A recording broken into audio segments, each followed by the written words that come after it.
মুহতারাম হাজিরিন, আমরা ইবাদতের উপরে আলোচনা করতেছিলাম।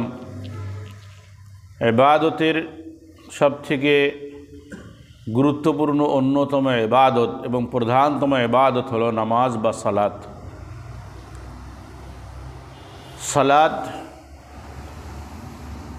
এত বেশি গুরুত্ব যে রাসূল করিম সাল্লাল্লাহু আলাইহি ওয়াসাল্লাম একজন মুমিনের পরিচয় তুলে ধরেছেন নামাজ দিয়ে। একজন মুমিনের পরিচয় তুলে ধরেছেন নামাজ দিয়ে। যখন তোমরা দেখো কোনো ব্যক্তিকে যখন দেখবে যে সে মসজিদে যাওয়া আসা করে, সে মসজিদের সাথে সম্পর্ক রাখে, তো তোমরা তার ঈমানের সাক্ষী দাও।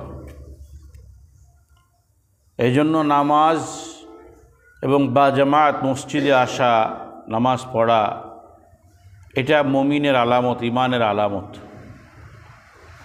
তো আমরা ইবাদতের মধ্যে নামাজ নিয়ে আলোচনা করব। তার আগে ভূমিকা স্বরূপ, নামাজ যেহেতু আমরা মসজিদে পড়ি, তো মসজিদের মর্যাদার উপরে কিছু আলোচনা আমরা করব ইনশাআল্লাহ এই সপ্তাহে, যদি সম্ভব হয় শেষ করা। মসজিদের মর্যাদাটা কেমন, মালিক যেমন তেমন। মসজিদের মর্যাদা কেমন, মালিক যেমন তেমন। ঘর যার, তার যেমন মর্যাদা, তার ঘরেরও তেমন মর্যাদা। মালিকের দিকে নিসবত করে ঘরের মর্যাদা হবে, এটাই স্বাভাবিক। একজন ড্রাইভার প্রধানমন্ত্রীর আর একজন ড্রাইভার সাধারণ একজন ব্যবসায়ীর, দুইজনেই ড্রাইভার, দুইজনেই গাড়ি চালায়, দুজনেরই কাজ গাড়ি চালানো, এর বাইরে আর কোনো কাজ নেই। কিন্তু মর্যাদাগত দিক থেকে দুইজনের মধ্যে আকাশ পাতাল পার্থক্য হয়ে গেছে। একজন প্রধানমন্ত্রী, প্রেসিডেন্টের গাড়ির চালক, তো তার মর্যাদাও যেমন একজন সাধারণ ব্যবসায়ীর ড্রাইভারের মর্যাদা তেমন হবে না। অথচ উভয় ড্রাইভার, উভয় কি ড্রাইভার, তো পার্থক্য কোথায়? সে পার্থক্য মালিকের কারণে হয়ে গেছে। তো মসজিদ যেহেতু আল্লাহর ঘর, আল্লাহর ঘর হওয়ার কারণে অটোমেটিক এই মসজিদের মূল্য বেড়ে গেছে।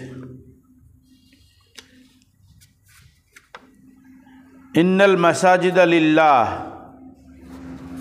স্পষ্ট কোরআনের আয়াতের মধ্যে আসছে, শুনে রাখো, মসজিদ আল্লাহর জন্য। তো যখন মসজিদ আল্লাহর জন্য, ফালা তাদউ মাআল্লাহি আহাদান, তো সেখানে আল্লাহকেই ডাকতে হবে, আল্লাহর সাথে অন্য কাউকে ডাইকো না। মসজিদ খালেস আল্লাহর জন্যই রাখো, দুনিয়ার জিনিস ঢুকাই দিও না মসজিদে। অর্থাৎ মসজিদে যেটা হবে ওটা দ্বীনের জন্য হতে হবে, আল্লাহর জন্য হইতে হবে। কোরআনে 28 জায়গার উপরে মসজিদের কথা আলোচনা করা হয়েছে। পুরা জমিনকে, শুকনা জমিনকে, পাক জমিনকে মসজিদ বানানো হয়েছে। এরপরেও নামাজের জন্য যখন আলাদা স্থান নির্ধারণ করা হয়ে যায়, অক্ফ হয়ে যায়, তো ওটা আল্লাহর ঘর হয়ে যায়। যদি স্পষ্ট আয়াতে আসছে, ইন্নাল মাসাজিদা লিল্লাহ, মসজিদ একমাত্র কার জন্য? আল্লাহর জন্য। এজন্য যেহেতু ঘর আল্লাহর, মর্যাদাটাও তেমন হবে। সুতরাং এই ঘরের মর্যাদা ধরে রাখতে হবে। আর ঘর যার, মালিক যেহেতু তিনি, এই ঘরের সাথে যার দিলের সম্পর্ক হবে, ঘরের মালিকের সাথেও তার দিলের সম্পর্ক হবে। কারণ ঘর যার, তার ওখানে থাকলে অটোমেটিক তার সাথে একটা সম্পর্ক তৈরি হবে, এটাই স্বাভাবিক। তো মসজিদ তো আল্লাহর ঘর, সাইড দাও, জায়গা দাও, বড়দের জায়গা দাও। তো মসজিদ তো আল্লাহর ঘর, দিলের সম্পর্ক যখন মাওলার সাথে করতে হবে, মাওলার ঘরের সাথে লাগাইতে হবে। সাবাতু ইউযিল্লুহুমুল্লাহু ইয়াওমা লা যিল্লা ইল্লা যিল্লুহু, কিয়ামতের ময়দানে ভয়াবহ এক পরিস্থিতি তৈরি হবে, মানুষ পেরেশান হয়ে যাবে। সূর্য এক হাত এক বিঘাত উপরে থাকবে, তামার জমিন ঝলসে উঠবে, তার উপরে দাঁড়ায় থাকা লাগবে। মৃত্যুর থেকেও কঠিন এক যন্ত্রণার সম্মুখীন হতে হবে। জাহান্নামের তাপ শরীরে লাগতে থাকবে। জাহান্নামকে 70,000 লাগাম দিয়ে এক এক লাগামে 70,000 ফেরেশতা টেনে টেনে নিয়ে আসবে। কঠিন এক ভয়াবহ অবস্থার মধ্যেও আল্লাহ তাআলা 7 প্রকার মানুষকে তার আরশের ছায়ার নিচে আশ্রয় দান করবেন। কয় প্রকার? এই সম্পর্কে আর একদিন আলোচনা করব, অনেক আগে করেছিলাম, আবার করব ইনশাল্লাহ একদিন। এই 7 নম্বরের মধ্যে 3 নম্বরে রয়েছেন রজুলুন কলবুহু মুআল্লাকুন বিল মাসাজিদ, ওই ব্যক্তি যার দিলটা আল্লাহর মসজিদের সাথে লেগে থাকে। দিলের মধ্যে সবসময় মাওলার চিন্তা। এক ওয়াক্ত নামাজ পড়ে যখন মসজিদ থেকে বের হয়, চিন্তা করে আসরের সময় আবার আসতে হবে। দিল মসজিদের সাথে লেগে থাকে, কখন না জানি মুয়াজ্জিন সাহেব আল্লাহু আকবার বলে আমাকে ডাক শুরু করে দেয়। আসরের পরে বের হয়, মাগরিবের জন্য অপেক্ষায় থাকে, বাড়িতে থাকুক আর ব্যবসা প্রতিষ্ঠানে থাকুক, কর্মস্থলে থাকুক, দিলটা থাকে মসজিদের দিকে, কখন মুয়াজ্জিন সাহেব আবার আল্লাহু আকবার বলে আমাকে ডাক দিবে। এমন ব্যক্তিত্বদের স্থান হলো স্বয়ং আল্লাহ তাআলা তার আরশের ছায়ার নিচেই রাখবে। ভয়াবহ কঠিন এক পরিস্থিতির মধ্যেও আল্লাহ তাআলা কিয়ামতের ময়দানে তাদের কোনো কষ্ট স্পর্শ করতে দিবেন না। দিল মসজিদের সাথে লাগাইতে হবে। দিল যখন মসজিদের সাথে লাগবে, তখন যে দিল তৈরি হবে মাওলার সাথে যাওয়ার জন্য, মাওলার কাছে যাওয়ার জন্য, মাওলার সাথে সম্পর্ক গড়ার জন্য। ঘর তো কার? মাওলা। স্বামীর ঘরে থাইকা যদি স্বামীর সাথে মহব্বত হতে পারে, তাহলে আল্লাহর ঘরে এসে আল্লাহর সাথে মহব্বত কেন হবে না? এজন্য মুসলমান যখন মুসলমানকে দাওয়াত দিবে, সর্বপ্রথম যে দাওয়াতটা দেবে সেটা হলো আল্লাহর ঘরের দাওয়াত। কিসের দাওয়াত? যে ভাই নামাজ পড়েন, চলেন নামাজ পড়ি, নামাজ ছেড়েন না, নামাজ ছেড়েন না। কারণ নামাজ এমন এক জিনিস, যখন বান্দা নামাজে সেজদা দেয় তখন সে আল্লাহর সব থেকে কাছে চলে যায়, সব থেকে কাছে চলে যায়। যেন মুসলমান যখন মুসলমানকে ইসলামের দাওয়াত দিবে, দ্বীনের দাওয়াত দিবে, সর্বপ্রথম কিসের দাওয়াত? কালিমার দাওয়াত তো অমুসলিমকে দিতে হবে। কাকে? আর আমাদের তাবলীগওয়ালারা যে কালিমার দাওয়াত, এটা কালিমার দাওয়াত না, এটা কালিমার তালিম। আমরা বোঝানোর জন্য দাওয়াত বলি আর কি। হ্যাঁ, কালিমার তালিম, যে মুসলমানের সন্তান কালিমা পড়তে পারে না, তার জন্য কালিমার তালিম দাও, যাতে সহি শুদ্ধ কালিমা পড়তে পারে। খানদানি কারণে ঈমান আর থাকলেই তো শুধু ঈমান লাগবে, ঈমান তো নিজের মধ্যে আনা লাগবে। ওটা তো ফুকাহা একরাম আমাদেরকে বাঁচায় দিছেন আর কি। যারা মুজতাহিদ ফুকাহা, তারা আমাদেরকে রক্ষা করছেন যে মুসলমানের সন্তান হলেও সে মুসলমান হিসেবে ধর্তব্য, এই জন্য তার জানাজাও হবে, মুসলমান সুলভ আচরণ তার সাথে করতে হবে। কথাটা বুঝেন নাই? কিন্তু আসলে যদি প্রকৃত মুসলমান হতে হয়, তাহলে নিজের ভিতরে ঈমান আনতে হবে, ইসলাম আনতে হবে। কথাটা বুঝছেন তো? মসজিদ দুনিয়ার সব থেকে সম্মানিত এবং প্রিয় স্থান আল্লাহ তাআলার। আহাব্বুল বিলাদি ইলাল্লাহি মাসাজিদুহা। শহরের ভিতরে, শহরে, বন্দরে, পৃথিবীর যেখানেই থাকেন না কেন, আল্লাহর কাছে প্রিয় স্থান হলো কোথায়? মসজিদ। এখন আল্লাহর কাছে যখন প্রিয় জায়গা মসজিদ হবে, তো সময় কোথায় দিবেন? মসজিদে দিতে হবে। সারাদিন বাজার ঘাটে কোনো মতে আজান হয়েছে, দৌড়ে আসলাম, নামাজটা পড়ে চলে গেলাম। নামাজ না পড়লে আবার 5 ওয়াক্ত নামাজি আমি। দেখবেন না সালাম ফিরাইতে দেরি হয় ইমাম সাহেবের, মসজিদ খালি হইতে কিন্তু দেরি হয় না জুম্মার দিন। সুন্নাত মুস্তাহাব কারা পড়ে? কয় যারা 5 ওয়াক্ত নামাজি তারাই পড়ে। আর যারা সিজনি মুসল্লি, সাপ্তাহিক মুসল্লি, বাস শুধু সালাম ফিরাইতে দেরি। মাঝে মধ্যে দেখবেন, মানে আমি তার পিছন দিকে তাকাই না, কিন্তু এদিকে অন্ধকার হয়ে যায় যখন ওগুলো লাগানো থাকে গরমের সময়। তো এই দিক থেকে তো সবাই যায় না, তো গেলে দরজাটা তো ঢাকা পড়ে যায়, তো এইদিকে অন্ধকার হয়ে যায়। বুঝে যে দরজার সামনে একটা বড় ভিড় হয়েছে, এই ভিড়ের কারণে কি হয়ে গেছে, এই পাশটা অন্ধকার হয়ে গেছে। কেন এই লাইটগুলো সব তো নামাজের সময় বন্ধ করে দেয়। তো মানুষের কত তাড়াহুড়া মসজিদ থেকে বের হওয়ার জন্য, আসতেও দেরি। মাঝে মধ্যে আমি যখন খুতবা দিই, দ্বিতীয় খুতবা দিই বিশেষ করে, তো ওটা তো আমি সাধারণত মুখস্থই দেই, নজর তো এদিক ওদিক থাকে। ওদিকে নজর গেলে আমার মনটা খারাপ হয়ে যায়। খুতবা শোনা কি ওয়াজিব না? ওটা জুম্মার নামাজের অংশ। তো আরবিতে যে খুতবাটা হয় এটা কিন্তু কি নামাজের অংশ। হ্যাঁ, ওই যে বললাম ফোকা একরাম শুধু আমাদেরকে বাঁচাই দিছেন যে হ্যাঁ দুই রাকাতের কোনো এক রাকাত পেয়ে গেলে সে জুম্মা পেয়ে গেল, জুম্মা পেয়ে গেল, মানে দুনিয়াবি নিয়ম অনুযায়ী জুম্মা পেয়ে গেল। কিন্তু যে পূর্ণাঙ্গ রূপে জুম্মার নামাজ পড়া দরকার সেটা হয়েছে নি? কথাটা বুঝেন নাই? তখন মাঝে মাঝে মন খারাপ হয়ে যায়, দেখি যে খুতবাই চলতেছে, একদম শেষের দিকে চলে আসে খুতবা, তখনও দেখি একাধারে একটা উজু চলতেছে। দুনিয়ার এত সগুল, আমাদের মসজিদের মধ্যে আসার সময় নেই। আহাব্বুল বিলাদি ইলাল্লাহি মাসাজিদুহা ওয়া আবগাদুল বিলাদি ইলাল্লাহি আসওয়াকুহা। বাজারে যাওয়া প্রয়োজন, প্রয়োজন মিটাইলেই বাথরুমে যাওয়া আমাদের প্রয়োজন, টয়লেটে যাওয়া আমাদের প্রয়োজন, টয়লেটে কেউ ঘুমায়নি, প্রয়োজনের থেকে অতিরিক্ত কেউ থাকেনি। তো আমার হাবিব বলে দিলেন আল্লাহর কাছে প্রিয় মসজিদ আর সব থেকে অপ্রিয় জায়গা বাজার। এখানে একটা আশ্চর্য বিষয় দেখেন, এটা বলে নাই যে অপ্রিয় জায়গা হলো জেনাকারীর ঘর, মানে যারা জেনার ব্যবসা করে, দেহ ব্যবসা করে। ওই জামানাও ছিল, জাহেলি জামানাতে দেহ ব্যবসা ছিল, তা বলে নাই। বাথরুম, টয়লেট, নাপাকের জায়গা, তাও বলে নাই। বাজার প্রত্যেকেরই যাওয়া লাগে, নবী রসুল্লাহও গেছেন, তাই না? বাজারঘাট করতেছে না সবারই। এটাকে নিকৃষ্ট বলছে কেন? কারণ এই একটা জায়গা যেখানে বান্দা গেলে আল্লাহকে ভুলে যায়। যেখানে বান্দা গেলে কি হয়ে যায়?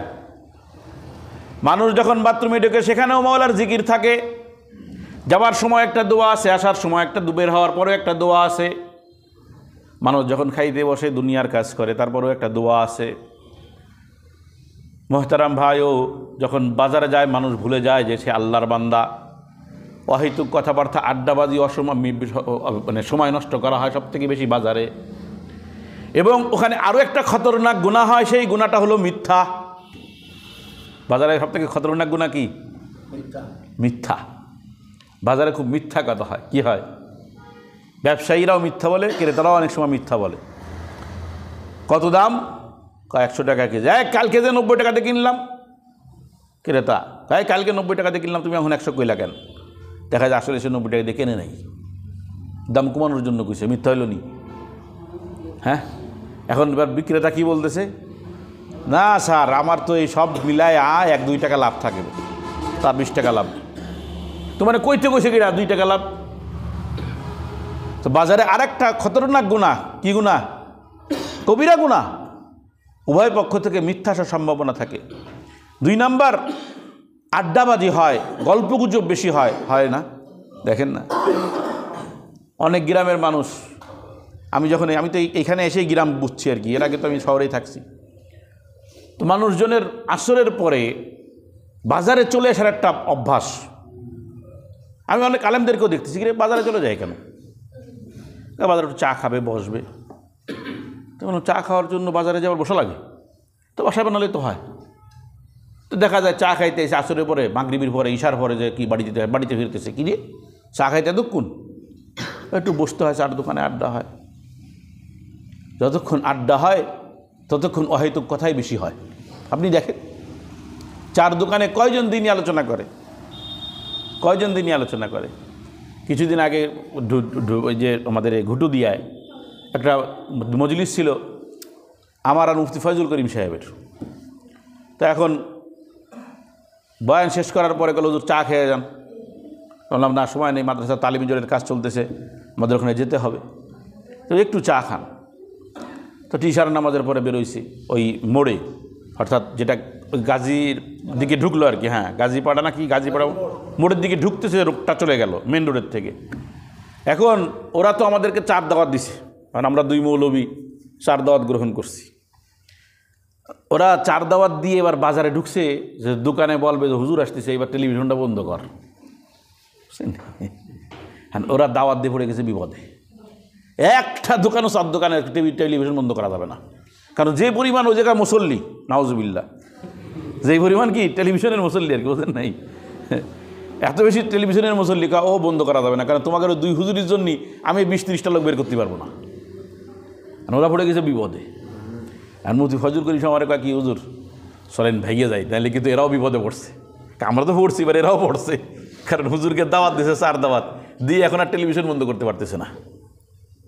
পুরা বাজার, এক তো বাজার এমনি নিকৃষ্ট জায়গা, আবার টেলিভিশন লাগায় সিনেমা গান বাজনা চলতেছে। আল্লাহ তাআলা মাফ করুক। তো এই জন্য বাজারকে রাসূল করিম সাল্লাল্লাহু আলাইহি ওয়াসাল্লাম বলছেন সবথেকে নিকৃষ্টতম জায়গা আল্লাহর কাছে বাজার। প্রয়োজন সেরে চলে আসো, সেরে চলে আসো। এই যে অনেকদিন আমি প্রায় বাজারে মাগরিবের পরে আসি, মুয়াজ্জিন সাহেব জানে, অন্য তারে প্রয়োজন হলে আমি তারে ফোন দিই, একটু মোড়ে আসেন। আমি সাধারণত দিনের বেলা আসি না, সাধারণত, কারণ বিকেলে একটা ভিড় থাকে, মাগরিবের পরে হালকা হয়ে যায় বাজার, হালকা হয়ে যায়, মানুষজনের সাথে দেখা সাক্ষাৎ কম হয়, তাতে আর কথাবার্তাও কম হয়ে যায়। আসি, প্রয়োজন সেটি চলে যায়। বেশি প্রয়োজন থাকলে সাধারণত ওরেই লাগে আমার বেশি, এই জন্য আমি ওরে ফোন দিই, ওই একটু মোড়ে আসেন জরুরি। তাছাড়া আর তেমন করে চেষ্টা করি যত সম্ভব বাজারে না বসার, আল্লাহ হেফাজত করুক। প্রয়োজন হলে বসি। তো প্রয়োজন তো টয়লেটও আছে, বাথরুমেও আছে, প্রয়োজন সারার পরে তার কখনো থাকে না, চলে যায়। তো বাজারে প্রয়োজন, বাজারে আসেন, চলে যান। সময়টা মসজিদে লাগান, আসতেও দেরি, আবার বের হইতে তাড়াতাড়ি। এই হলো আল্লাহর ঘরের সাথে আমাদের সম্পর্ক। মসজিদ আবাদ করা তো একে বলে না। মুমিনের সবথেকে বড় একটা পরিচয় হলো মুমিন মসজিদের সাথে নিজেকে সম্পর্ক জড়ায় রাখবে। রাসূল করিম সাল্লাল্লাহু আলাইহি ওয়াসাল্লাম বলেন, ইযা রাআইতুমুর রাজুলা ইয়াতাহাদুল মাসজিদা ফাশহাদু লাহু বিল ঈমান। কয় যখন দেখবা কেউ নিজেকে মসজিদের সাথে জড়ায় ফেলছে, যখন আমার উম্মতের মধ্যে কাউকে দেখবা যে সে মসজিদের সাথে নিজেকে জড়াই ফেলছে, ফাশহাদু লাহু বিল ঈমান, তোমরা তার ঈমানের সাক্ষী দাও। ঈমান মুসলমান বলে নাই, তুমি যে মুমিন তার দলিল তোমার সম্পর্ক মসজিদের সাথে হয়ে গেছে। হায় হায়, আমার হাবিব এবার আল্লাহ তাআলার পক্ষ থেকে একটা আয়াত তেলাওয়াত করতেছেন, ফাইন্নাল্লাহ তাআলা ইয়াকুলু ইন্নামা ইয়া'মুরু মাসাজিদাল্লাহি মান আমানা বিল্লাহি ওয়াল ইয়াউমিল আখির। আল্লাহ তাআলা মুমিনের পরিচয় দিতেছেন মসজিদ কারা আবাদ করে, মসজিদ কারা আবাদ করে, মসজিদের সাথে কারা সম্পর্ক রাখে। কামান আমানা বিল্লাহি ওয়াল ইয়াউমিল আখির, ওই ব্যক্তি যে আল্লাহর প্রতি ঈমান রাখে, আখিরাত দিবসের প্রতি ঈমান রাখে। ওয়া আকামাস সালাত ওয়া আতাজ যাকাত, নামাজ কায়েম রাখে, যাকাত আদায় করে। ওয়ালাম ইয়াখশা ইল্লাল্লাহ, আল্লাহ ছাড়া কাউকে ভয় করে না। মসজিদ আবাদ করে কারা? যারা মুমিন। মসজিদের আবাদ মানে মসজিদ বানানো, মসজিদ সংস্কার, মসজিদের ছোট ছোট কোনো কাজ, এবং জানলা লাগানো লাগবে, অথবা ওই জায়গাটা ফ্যান নষ্ট হয়েছে, তো আমরা চিন্তা করি মুয়াজ্জিন সাহেব ফ্যান নষ্ট হয়েছে, ঠিক করার না কেন? কিন্তু সে চিন্তা করে না, ফ্যানটা নষ্ট হয়েছে, মুয়াজ্জিন সাহেব ফ্যান নষ্ট হয়েছে, যখন ঠিক করানো যাবে না, কিনা লাগবে, তাহলে ঠিক আছে আমি পাঠিয়ে দিতেছি। তা আমিরে মাসাজিদের অন্তর্ভুক্ত, মসজিদ আবাদের অন্তর্ভুক্ত। মসজিদে ময়লা, মুয়াজ্জিন সাহেব করে কি, খাদেম সাহেব কই কি করে কি? কিন্তু না, আসছি যখন ঝাড়ুটা আমার সামনে আছে, পরিষ্কার করে দিলাম। মসজিদ আবাদের অন্তর্ভুক্ত, মুমিনের পরিচয়। আমরা তো বেতন দিয়ে কি করে ফেলাইছি, ইমাম মুয়াজ্জিন খতিব সব নিয়োগ দিয়ে দিছি। হ্যাঁ, খুব বিরল বাংলাদেশে ইদানিং একটা দুইটা দেখা যায়, ওই মৌলবীরা বলে তাই ইমাম সাহেব নাই, খালেস মুসল্লি, আম মানুষ, খালেস মুসল্লি, আম মানুষ, কোনো আলেম না। ইমাম না থাকার কারণে সে নামাজ পড়াইছে। সুবহানাল্লাহ, কয় না? কত সুন্দর একটা কথা যে ইমাম সাহেব নাই তো কি হয়েছে, মুসল্লি এমন একজন আছে, এমন কিছু মুসল্লি আছে তারা নিজেরাই জামাত করে নিতে পারে। তো ইমাম সাহেবকে রাখছি, একটা নিয়মের সিস্টেমের মধ্যে থাকতে হয়। তাই আমরা যদি ব্যবসায়ী, আমরা যদি একদিন এই মসজিদে নামাজ পড়ি, তো আরেকদিন ওই মসজিদে নামাজ পড়ি, এক সময়, এই জন্য একদিন ইমাম লাগে। তো ইমাম না থাকলে কোনো টেনশন নাই, আমরা তো আছি। তা হয়নি। কি অবস্থা, একবার কবে যেন ফোন দিল যে পরে জমাদার সাহেব এসে নামাজ পড়াইছিল, মানে আমি ভুলে গেছিলাম, আমি পরীক্ষা দিতে যাবো বাগেরহাটে, ইমাম সাহেব নাই। ওহিদ ভাই ফোন দিল যে হুজুর ইমাম সাহেব তো নাই, আমিও আটকে গেছি, তো একটা ছাত্র পাঠাই দেন, আমি আবার চলে যাবো, কারণ আমিও আসতে পারতেছি না জোহরের নামাজে। এখন আমারই দোষ, আমি ভুলে গেছি, যেহেতু আমার অভ্যাস নাই। 5 ওয়াক্ত নামাজের অভ্যাস তো কম আমার, মানে ইমামতির। আমি ভুলে গেছি, আমি তো সকাল সকাল রওনা হয়ে চলে গেছি, যেহেতু বাগেরহাট যেতে হবে, পরীক্ষা নিতে হবে, অনেক টেনশন চাপ। ও আমার মনে হয় 2টা-3টার সময় ও ফোন দেওয়ার সাথে মনে পড়ছে, ইন্নালিল্লাহ আমি তো লোক দিয়ে আসি নাই, সর্বনাশ করছে, এবার কী হইলো। তো আমার প্রথমে মাথায় আসছে জমাদ্দার সাহেব তো ছিল, উনি তো নামাজ পড়াতে পারবে। পরে ইতিহাস শুনলাম যে জমাদ্দার সাহেবের ফোন দিয়ে ডাকানো হয়েছে, উনি চলে গেছিলো মনে হয় আপনার সহ, সেই বাজারের দিক দিয়ে পার হয়ে গেছে, আবার টাইনে আইছে। তখন মাথায় চিন্তা আসলো আমার মুসল্লিদের মধ্যে একজনও নাই যে ঠিক আছে জোহরের নামাজ কে জেহরি কিরাত তো না, সিররি কিরাত আসতে পড়তে হয়, সই শুদ্ধ একজন মুসল্লি এসে দাঁড়ায় যাবে যে আমি তো সই শুদ্ধ পড়া দেবে, আমি পড়াই দিই। তাহলে তো এটা আমার দুর্বলতা, আমার ইমাম সাহেবেরও দুর্বলতা, আমারও দুর্বলতা। এটা যেমন মুসল্লি এখনও তৈরি করতে পারি নাই যে ইমাম বা খতিব থাকবে না, খতিব তো ভিন্ন বিষয়, যেহেতু জুম্মার অনেক বড় বিষয় থাকে, ইমাম সাহেব থাকবে না, আর মুসল্লি সমস্যা নেই, ইমাম সাহেব যেহেতু আজকে নাই, হঠাৎ কোনো কারণ থাকতে আমরা নামাজ পড়াই নিলাম।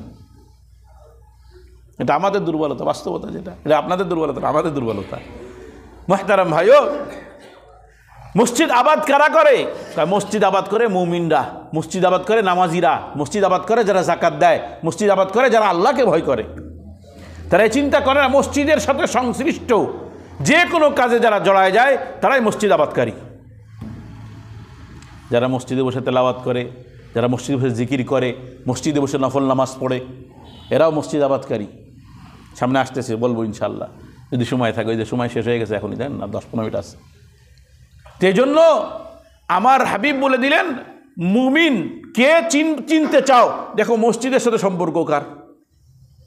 আজান দিলে আর দোকানে বসে না, সময় হলেই ভাই পরে। এই বাজারের মধ্যে একজন গিয়েছি, আমাদের নামাজ ইশার নামাজ তো অনেক দেরিতে হয়, মানে আমাদের এই মাদ্রাসায় যেহেতু আমরা ছাত্রদেরকে পড়ায় সময় দিয়ে 9টায় নামাজ পড়ি, ছাত্রদের সময় দেওয়া হয়। আর আমাদের টেনশন কম হুজুরিদের, আমরা মাগরিবি পরে বেরোইলেও 9টার আগে তো মাদ্রাসায় যাবো নিশ্চিত।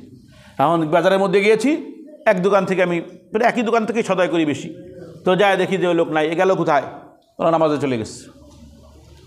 তা আমার মনটা চাইলো যে এই দোকানটা এখন তাড়াহুড়া ছিল, বললাম না আমি এই দোকান থেকে কিনবো, যেহেতু সে নামাজের সময় বেশ কিছু লোক দাঁড়ায় আছে, তখনও বেশ কিছু লোক দাঁড়ায় আছে, তখনও সে নামাজে চলে গেছে। তো একজন বলছো কাউজুর ও লোক নামাজের টাইমে চলে যায়, আপনি এখান থেকে নিয়ে নেন, ওই পাশ থেকে নিয়ে নেন। আমি চিন্তা করলাম একটু ঘুরে আসি, এর কাছ থেকেই নিব।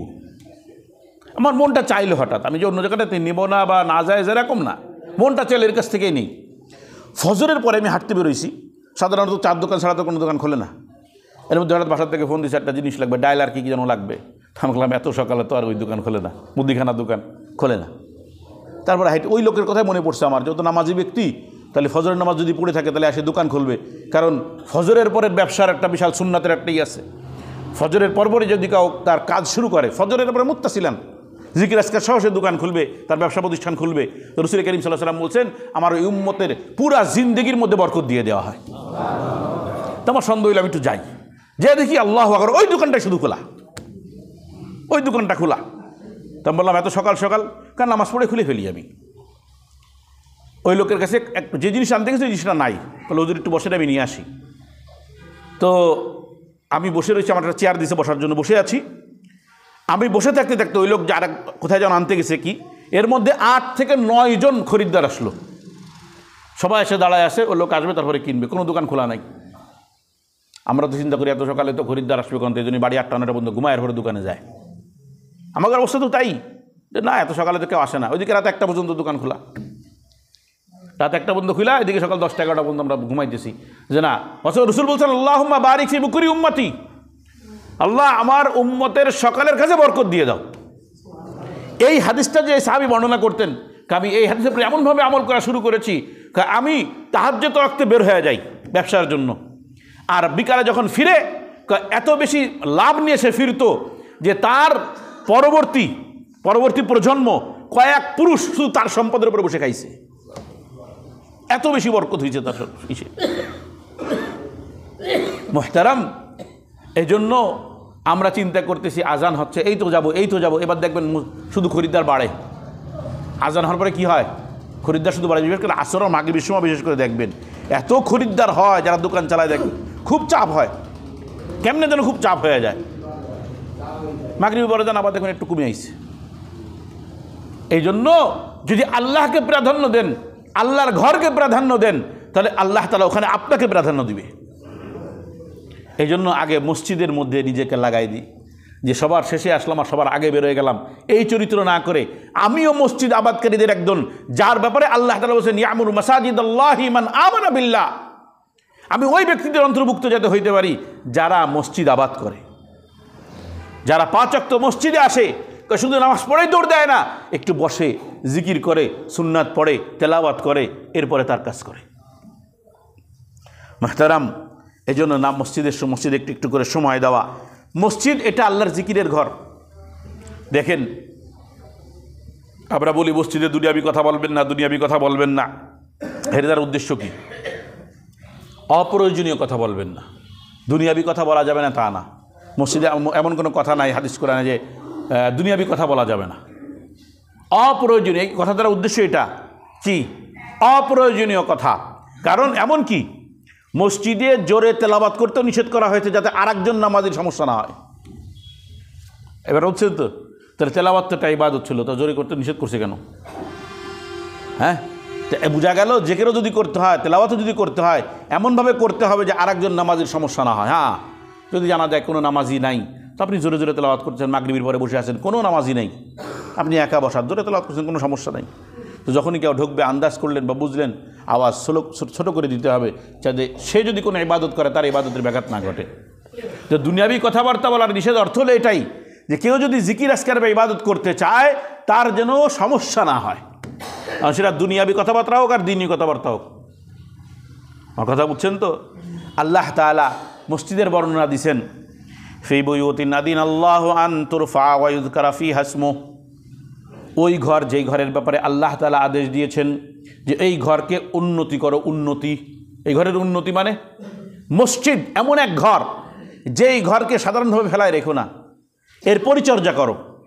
যে ওই যে বানাইছে তো বানাইছে শেষ, ওই যে টাইলস খুলে খুলে পড়ে যায়, চুন খুশে খুশে পড়ে যায়, আর দেখার কেউ নাই। অবস্থা তো এরকমই, দেখার কেউ, মসজিদ দেখার কেউ নাই। ক্লাব ঘর বা পার্টির যে রুম মানে ক্লাব, এগুলো খুব ঠিকঠাক করে রাখতে হয়।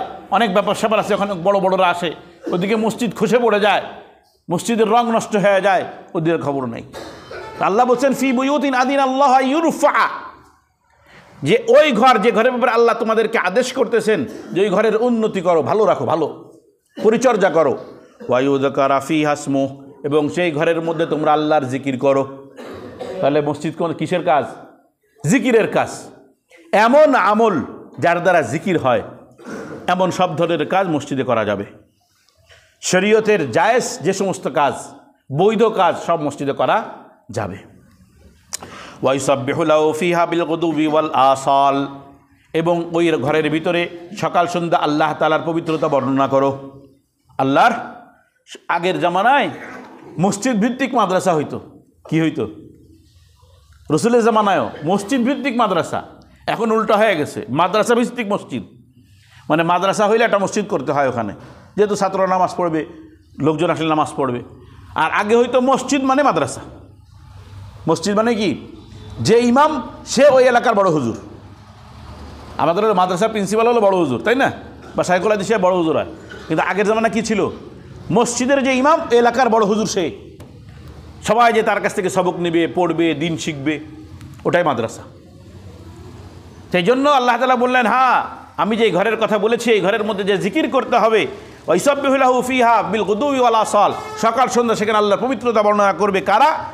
রিজালুন, এই একটু আগে যার কথা বললাম, এই যে সেই কথা, যে কারা এই ঘরের মধ্যে আল্লাহর তসবিহ জপে, আল্লাহর কথা স্মরণ করে। কারা?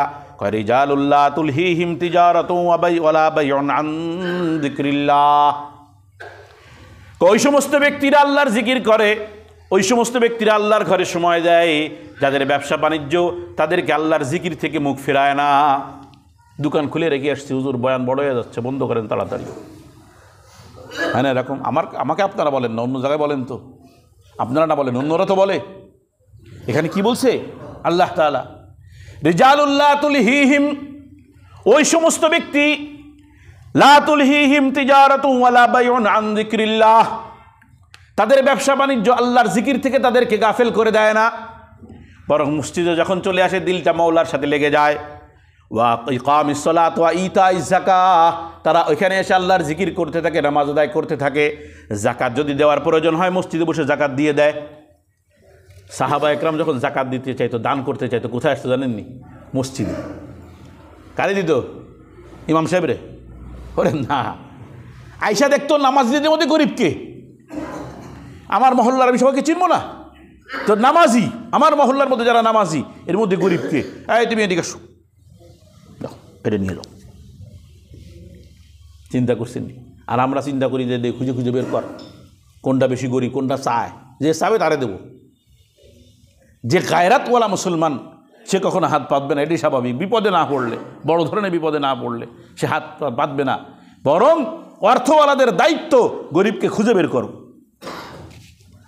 আমার ব্যবসা বাণিজ্য আমাকে এই কথা বাধা দিবে না যে দোকান খুলে আসছি, আজকে হুজুরি সূরা লম্বা হয়ে গেছে, তেলাওয়াত কি হয়ে গেছে? লম্বা হয়ে গেছে, দোকানে দিয়ে খোলা, নাম দিল আর নামাজের ভিতরে নাই। আল্লাহর জিকির এমন এক জিনিস, নামাজ এমন এক জিনিস, ঢুকে যাবে ওইদিকে দোকানে ভুলেই যাবে, যাই দোকান তো খুলে তো হয়েছে, মনেই তো নাই, নামাজের পরে মনে পড়ছে। আমাদের উল্টা হয়ে গেছে। ইমাম সাহেব কী শুরু করলো? জোহরের নামাজ তো লম্বা করেনি। ফজর আর জোহরের নামাজ কিন্তু লম্বা করতে হয়, জানেননি আপনারা?